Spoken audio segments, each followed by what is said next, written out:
اس رات بہت ٹھنڈ تھی۔ محراب کی اچانک آنکھ کھل گئی تھی۔ کمرے میں نائٹ بلب کی مدھم روشنی میں اس نے زارون کو دیکھا جو نہ جانے کب سے بستر سے خود اٹھ کر بیٹھنے کی کوشش میں نڈھال ہو رہا تھا۔ وہ فوراً اٹھی۔ کیا بات ہے؟ کہیں جانا ہے تمہیں؟ اس نے قدرے پریشانی سے پوچھا۔ ہاں، باہر لان میں جانا چاہ رہا تھا۔ یہاں کمرے میں دم گھٹ رہا ہے۔ اس وقت؟ محراب کی نگاہیں کلاک کی جانب اٹھیں۔ ہاں، چلو اچھا میں لے چلتی ہوں۔ اس نے سرہانے پڑا اپنا دوپٹہ اٹھایا اور سر پر اوڑھتے ہوئے وہ اس کی ویل چیئر چلاتے ہوئے لان میں لے آئی۔ محراب نے اس کی کمر کے گرد بازو ڈال کر اسے اٹھنے میں مدد دی۔ ساتھ والے کمرے میں مریم بیگم تہجد پڑھ کر سو رہی تھیں۔ دونوں کمروں کے درمیان ایک چھوٹا سا دروازہ تھا جو کھلا رہتا تھا۔ زارون کو ویل چیئر پر بٹھانے کے بعد وہ لان میں آئی تو تازہ ہوا کے سرد جھونکوں نے اسے بے ساختہ کپ کپانے پر مجبور کر دیا تھا۔ صبح ہاسپٹل جانا ہے چیک اپ کے لیے۔ آئرہ بتا رہی تھی تمہاری بیوی نے خلا کے لیے عدالت میں کیس کر دیا ہے۔ اسے کس نے بتایا؟ مجھے نہیں معلوم۔ کیا اسی کی پریشانی ستا رہی ہے اس وقت؟ کس کی؟ پل میں وہ یوں انجان بنا تھا جیسے کچھ جانتا ہی نہ ہو۔ محراب پنجوں کے بل آ کر اس کے سامنے بیٹھ گئی۔ اسی کی جو خلا کا مطالبہ کر رہی ہے؟ نہیں، پھر؟ وہ جاننے پر بازد ہوئی۔ زارون نے اپنی آنکھیں اس کے چہرے پر جمائیں۔ نایاب آئی تھی خواب میں۔ وہ بہت رو رہی تھی۔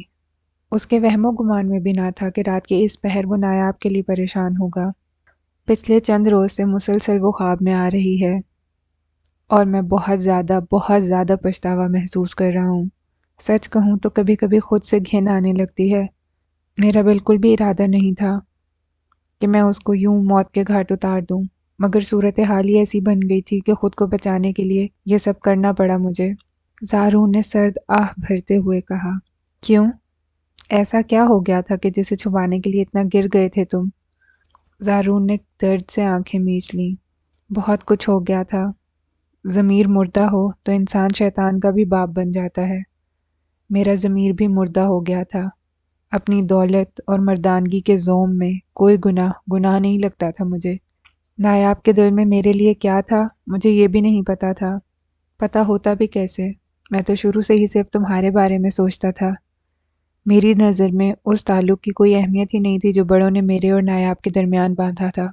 اسی لیے یونیورسٹی میں جو لڑکی اچھی لگتی اسی کے پیچھے لگ جاتا۔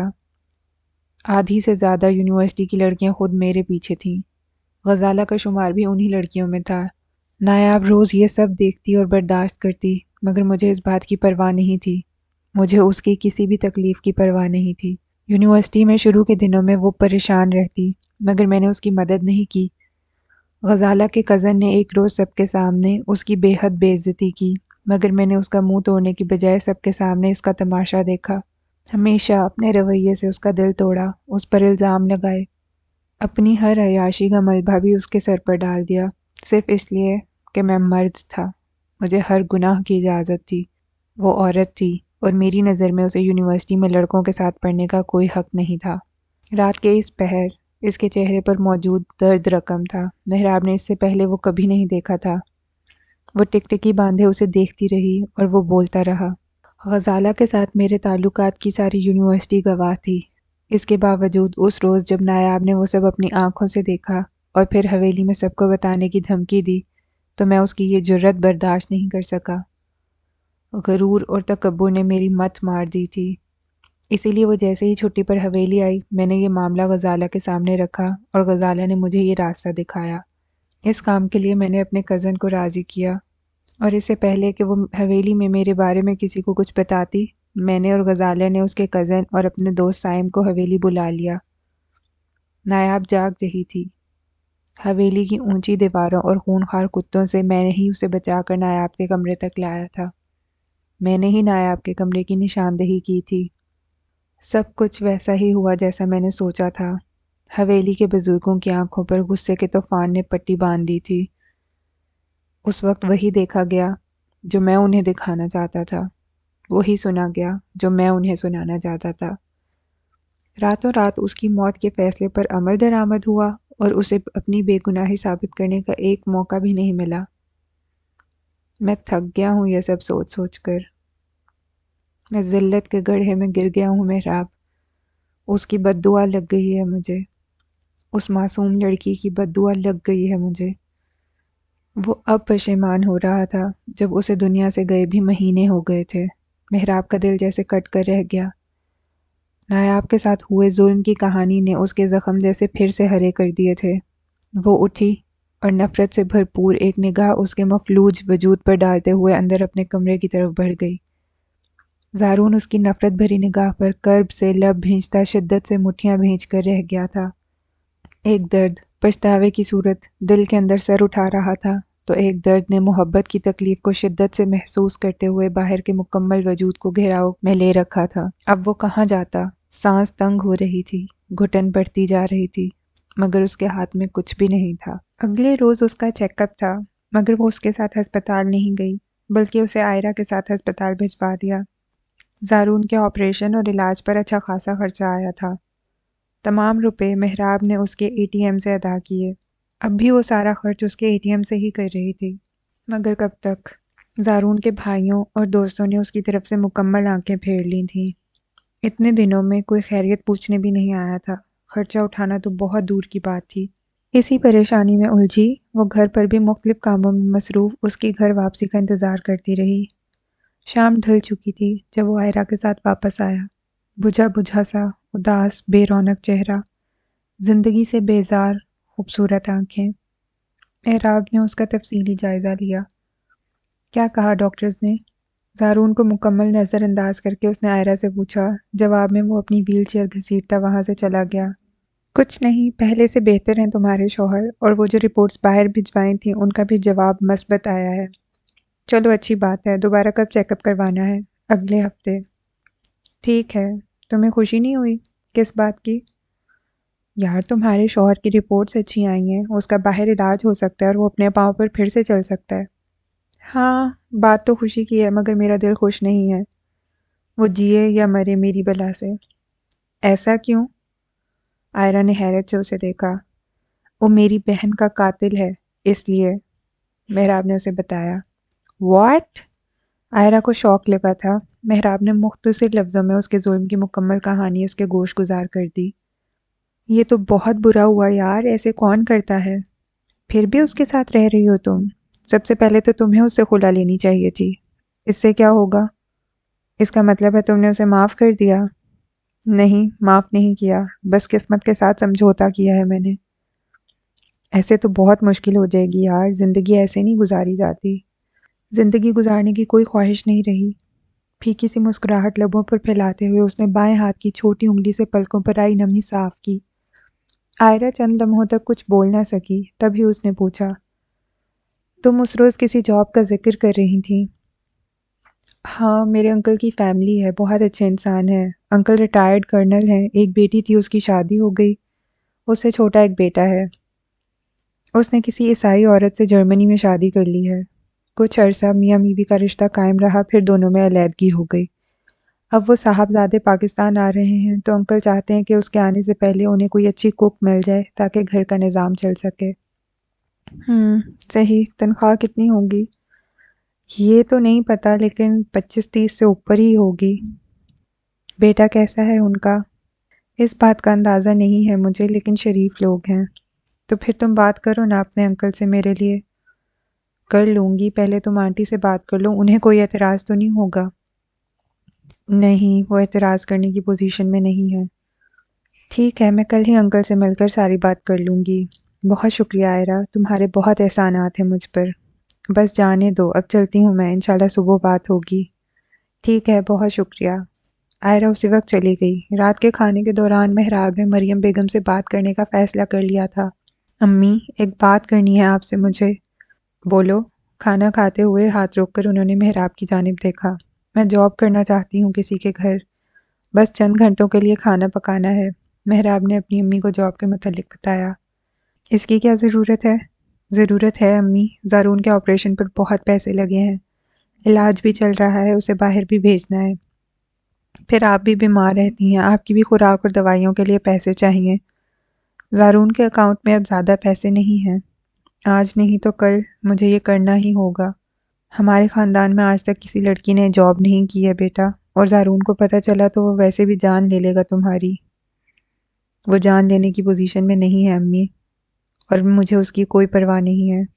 ایسا مت کہو، اب جیسا بھی ہے وہ شوہر ہے تمہارا۔ وہ میری بہن کا قاتل ہے امی، میں ساری عمر اس کا یہ گناہ معاف نہیں کر سکتی۔ میں جانتی ہوں، مگر وہ اس کا اور اللہ کا معاملہ ہے۔ جس نے دنیا میں جو بھی اچھا برا کیا اس کا حساب اسے آخرت میں اللہ کو دینا ہے۔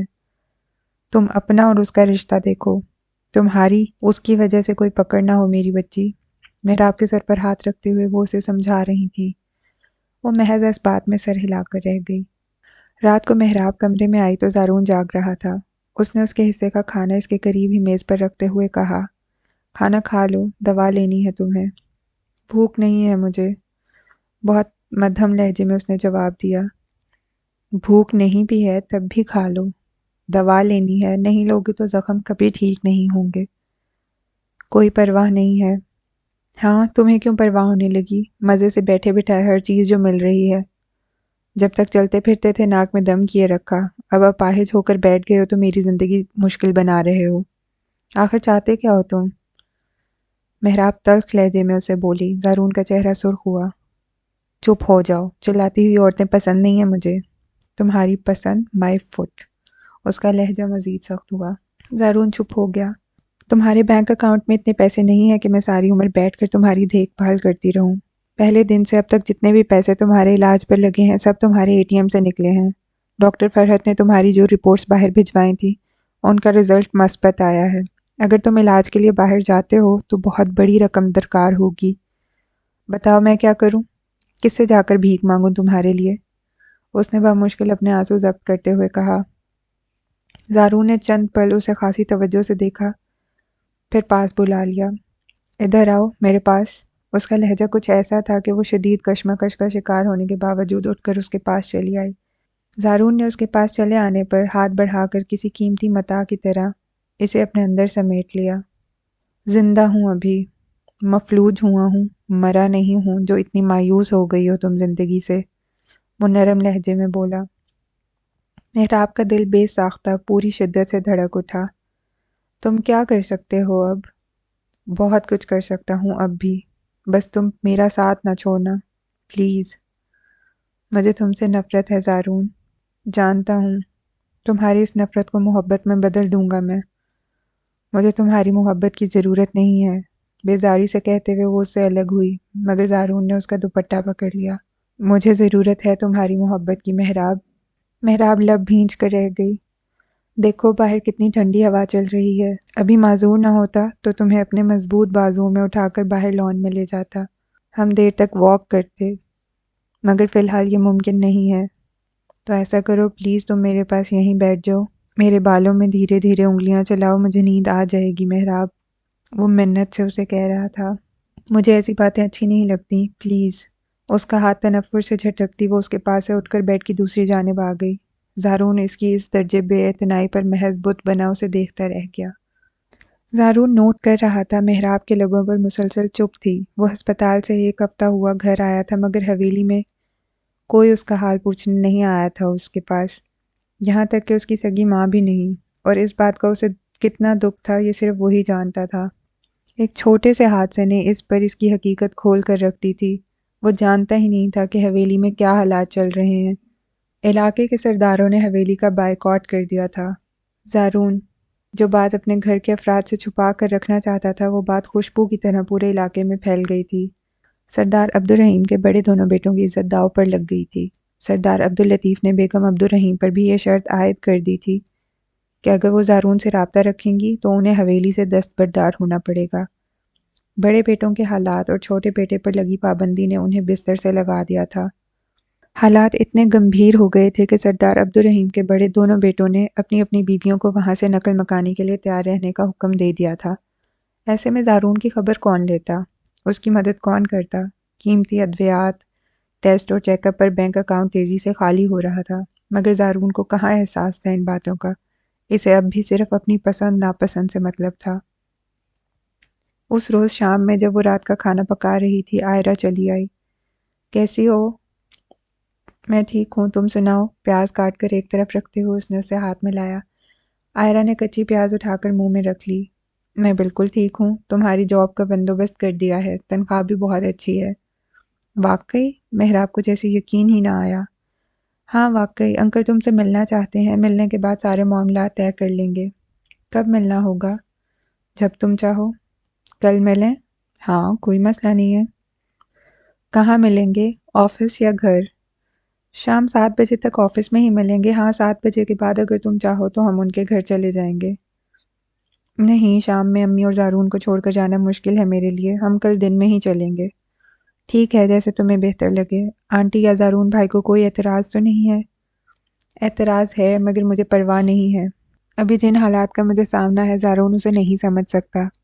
پھر تو وہ غصہ ہوں گے۔ کوئی بات نہیں، ہوتا رہے غصہ، خود ہی ٹھیک ہو جائے گا۔ اس نے جیسے ٹھان لی تھی۔ آئرہ کندھے اچکا کر رہ گئی۔ اگلے روز زارون اور مریم بیگم کو ناشتہ کروانے کے بعد کپڑے بدل کر وہ آئرہ کے ساتھ ہمدانی انڈسٹریز چلی آئی تھی۔ دن کے 11:30 بج رہے تھے۔ ہلکی ہلکی نکھری ہوئی دھوپ جسم کو راحت بخش رہی تھی۔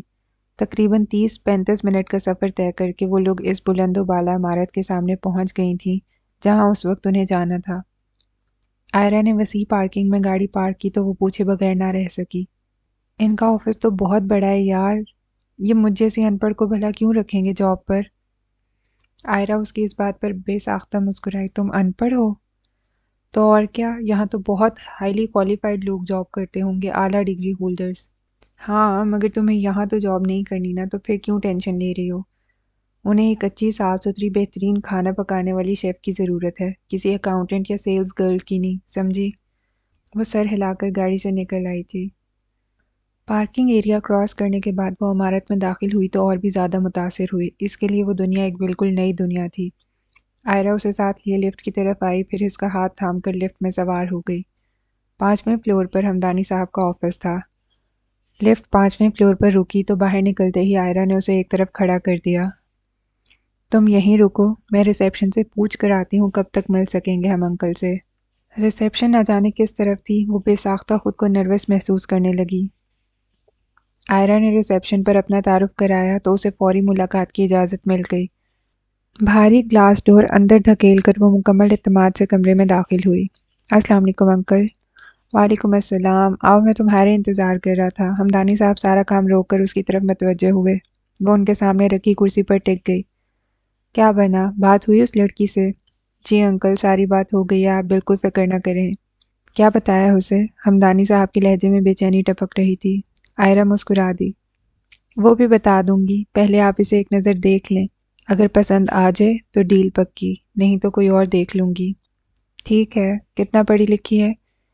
گریجویشن کیا ہے، ماسٹرز مکمل نہیں ہے۔ خاندان اب کوئی نہیں ہے، فیملی ٹوٹ گئی ہے اس کی۔ سوشل ہے؟ نہیں بالکل بھی نہیں، کنویں کا مینڈک ہے، اسی لیے تو آپ سے بات کی، کیونکہ آپ نے کہا تھا لڑکی ایسی ہونی چاہیے جسے گھر کی چار دیواری کے سوا کچھ پتہ نہ ہو۔ صحیح ہے، اچھا کام کیا، مگر اس کی شادی کا کچھ کرنا پڑے گا۔ اس کی آپ فکر نہ کریں، معذور شوہر ہے اس کا، کچھ بھی ہو جائے وہ اس کے پیچھے نہیں آ سکتا۔ پھر بھی میں کوشش کروں گی جتنی جلدی ممکن ہو سکے اس کی طلاق ہو جائے۔ ہاں یہی بہتر رہے گا۔ چلیں ٹھیک ہے، پھر میں اسے لے کر آتی ہوں، آپ بس 2 کروڑ میرے اکاؤنٹ میں ٹرانسفر کرنے کا انتظام کریں۔ شور۔ اس بار ہمدانی صاحب مسکرا دیے تھے۔ ادھر محراب آئرہ کے بغیر وہاں خود کو بے حد تنہا محسوس کر رہی تھی، اس کے لیے وہ بلند و بالا عمارت اور وہاں کام کرتے سینکڑوں لوگ بالکل نئے تھے۔ مریم بیگم نے بالکل ٹھیک کہا تھا، اس کے گھرانے کی کسی لڑکی کے لیے ملازمت کرنا آسان نہیں تھا۔ وہ انہی سوچوں میں الجھی ہوئی تھی کہ کوئی ہوا کی رچ پر سوار تیز تیز قدم اٹھاتا اس کے قریب سے یوں گزرا کہ وہ بمشکل گرتے گرتے بچی۔ اوپر سے اس نے اپنا غصہ بھی اسی پر اتارا۔ اندھی ہو، نظر نہیں آتا، کیوں بھکاریوں کی طرح راستے میں کھڑی ہو؟ محراب جو پہلے ہی لڑکھڑانے پر کھول رہی تھی، اب اس کے الفاظ نے گویا اسے آگ لگا دی۔ تبھی وہ بولی تو اس کے لہجے میں گویا شعلوں سی تپش تھی۔ زبان سنبھال کر بات کرو، نہیں تو اسی زبان کو کاٹ کر کتوں کو کھلا دوں گی۔ تم مجھے جانتے نہیں ہو۔ اچھا چلو کاٹو، میں بھی دیکھتا ہوں کتنی پاور ہے تم میں۔ وہ جو شکل سے ہی کوئی عیاش لگ رہا تھا اب شدید غصے میں اس کے مقابل کھڑا اسے چیلنج کر رہا تھا۔ ارد گرد جمع ہوئے لوگ گویا فریز ہو گئے تھے۔ محراب کو اپنی جان مشکل میں پھنستی ہوئی محسوس ہوئی، تبھی اس نے تنفر سے رخ پھیر لیا۔ دفع ہو جاؤ یہاں سے، میں تم جیسے بدماشوں کے منہ لگنا پسند نہیں کرتی۔ بدماش کسے کہا ہے تم نے؟ ہاں؟ وہ جو کوئی بھی تھا اس وقت اس کے لیے واقعی وبال جان بن گیا تھا۔ محراب کا بازو سختی سے دبوچتے ہوئے وہ گرایا۔ تبھی آئرہ وہاں آئی۔ یہ کیا ہو رہا ہے؟ وہ حیران ہوئی۔